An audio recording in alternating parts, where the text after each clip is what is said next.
Hello everyone, how are you today? I hope you're having a really good day so far. If you're new to my channel, my name is Taylor and I come to you from Baltimore, Maryland. And on my YouTube channel here, I feature content that is mainly focused on knitting and spinning. In today's video, I wanted to share with you all and feature my Ola Yoke Sweater. This is a design by Ella Gordon out of Shetland, and I adore this garment. I'm trying to catch up on all of my finished objects for you all. I like to create these featured videos where I share with you garments that I've made in case any of you are out there currently making your own and are in need of a resource for help along the way. I'm always available to answer any questions. If you want to leave them in a comment below, I'll get back to you as soon as I have the chance. And I like to just create an archive of things that I've made in case I'm wearing any of these garments in any of my content. I can reference this video if you have any questions about them. This garment is one of my absolute favorites. As you can tell, it has a little bit of a boat neck, which makes it very wearable in the spring months when things start to warm up. I do like to wear it with a little bit of a shawl moment in the fall and winter to keep the neck nice and warm. And this is a garment that I knit with Jamieson Smith's 2-ply jumper weight yarn. If you're not familiar with Ella Gordon, she is a employee of Jamieson Smith, and so I would guess almost all of her designs feature their yarns. I am a huge fan of both her and Jamieson Smith. So I'll stand up for you to see the full image of this sweater. As you can tell, I made mine quite long. I was not exactly sure what I was doing in knitting the bottom up, and I think I just overestimated how long it should be. And I would say that the same thing goes for the sleeves. However, as I've mentioned in many of my videos here on YouTube, I do like to knit my sleeves about 2 inches longer than most patterns recommend they are knit to. And that is because I find that as a knit garment is worn, the elbow, as it's naturally bent, kind of eats up a little bit of length to the forearm sleeve. And so as that happens, as you can tell, it naturally kind of molds to the body.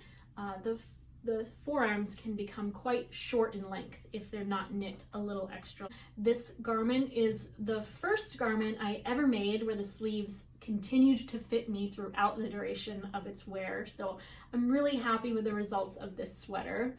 I ended up purchasing this yarn directly from Jamieson Smith's website, where I bought a full cone of this black shade. It is not the Shetland black, because as they note on their website, the Shetland black is actually a brown. This is a fiber that is dyed black. And when I purchased it on the cone, I did use my Niddy Noddy. If you're not familiar, a Niddy Noddy is a tool spinners use to take the yarn off of a bobbin, or in this case a cone, to form it into a hank of yarn. So I took the yarn off the cone, made it into a hank, and then I washed my hanks to remove any of the spinning oil from the yarn prior to knitting. And I'm really glad that I did that in the process, because it not only removed the spinning oil from the yarn, but it also helped it bloom, and it made it feel very soft, and it removed a little bit of residual dye from the yarn. That it just made the color of the water I washed it in a very milky sort of blue shade. So it just removed any residual dye. And what that means is, in washing the garment, it didn't bleed into any of the other fibers that I was knitting it with, which can happen with lesser quality yarns. I don't know that that would have happened had I not pre-washed it, but at the same time, I always like to be a little safe and sometimes wash yarns before using them with color work in lighter shades. So I knit this garment from the bottom up. I knit I cannot recall any longer if it's in the pattern or if this is just a personal preference that I chose, but the ribbing to both the bottom hem and the cuffs is a twisted rib. I feel like if I attempted to give you a close-up, oh yeah, you can kind of see it. The twisted rib just gives it a little bit more of a defined ridge. And I really love a twisted rib. This is Star Baby Moonchild, if you haven't met her before. She is my senior kitty here in the house, and she loves joining us here on the channel. I think as soon as I start speaking to you all through the camera, she knows she needs to be involved. So once this garment is knit from the bottom up and the sleeves are knit separately and you're ready to join in the round, there's this brilliant decreasing here at the armpits. I'm sure you can't see the details because it's very subtle and it kind of just blends in with the rest of the sweater.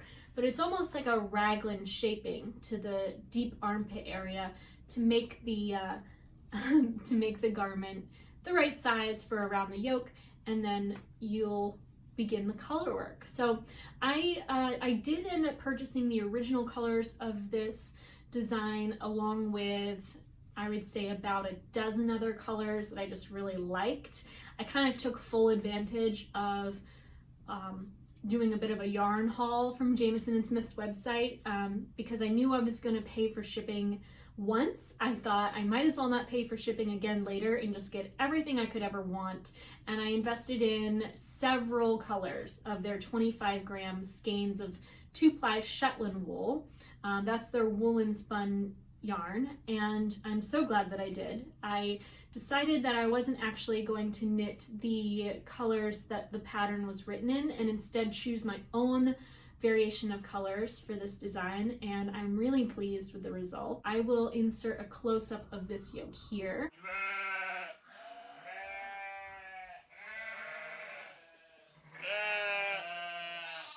As you can tell, this is a boat neck design, so you can see my straps of the globe braid bra really want to poke out here.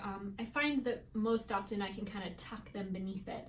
And in the fall and winter months, I really do like to wear a shawl with this garment just to keep my shoulders and neck a little bit more warm. I personally have no trouble wearing Jamieson Smith next to skin. I know it can be a little too much of an itch factor for people who are highly sensitive or have any sensitivity to wool. I find that as long as the weather is a little chilly, it is very comfortable for me to wear. In the types of days where the afternoon really heats up, that's when I start to get a little bit of overheated, and that's when I tend to itch a little bit in this garment. So this is a sweater I really like to wear in the spring with maybe a t-shirt beneath it, and a shawl to kind of cover up the t-shirt that might be sticking out from the neck. But in the fall and the winter, I probably get the most wear out of this garment just wearing it next to skin.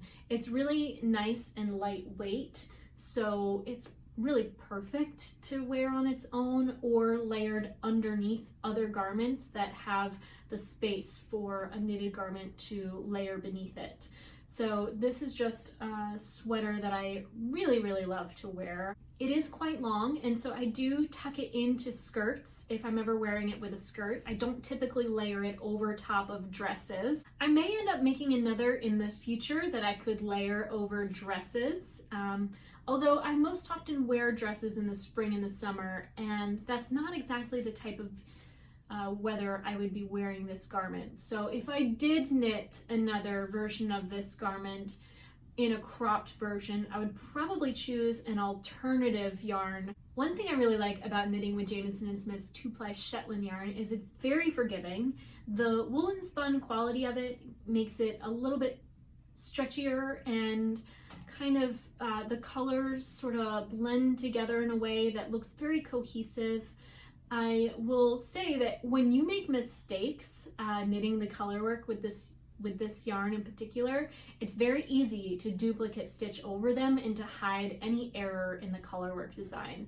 There was a period where I had accidentally knit 2 black stitches instead of cream stitches here, and I ended up wearing it forever without ever fixing it, just always forgetting that that mistake was there. And then one day I remembered to go in and duplicate stitch over it so that no one would know the difference. So I would say, if you haven't gotten yourself some Jamieson Smith yarn to knit something with, whether it's a yoke design like this one, or there's a lot of caps and gloves and cowl designs out there to knit with Jamieson Smith, or any other 2-ply jumper weight yarn. It is very fun. It feels like you're painting with yarn. It's like coloring in a coloring book. You can choose your own colors. You can play around with creating your own color palettes and things like that. And if you can afford to, go get yourself a haul of a paint box of colors. So I highly recommend going out to Jamieson Smith's website and picking out your own favorites and throwing them in a shopping cart and figuring out something to do with them. I still have quite a bit of yarn from the cone that I purchased from Jamieson Smith. Right now I'm working it into Ella Gordon's Radiant Star cowl, and I expect I'll have a little bit left over still to work into other colorwork designs. And I think that in the near future, I will one day buy another cone from Jamieson Smith, or even 2. I highly recommend investing in a nice neutral color or a standard color in your color palette that you think you'll get a lot of use out of. If you haven't already, do please find me on social media. My name is Taylor E. Owen on Ravelry and Instagram. I want to thank you so much for joining me here on my channel today. If you haven't already, do please subscribe, hit the bell for notifications, and if you like this video, give it a thumbs up. It helps me so much here in growing my channel on YouTube. I want to thank you so much for joining me, and have a wonderful day. Take care.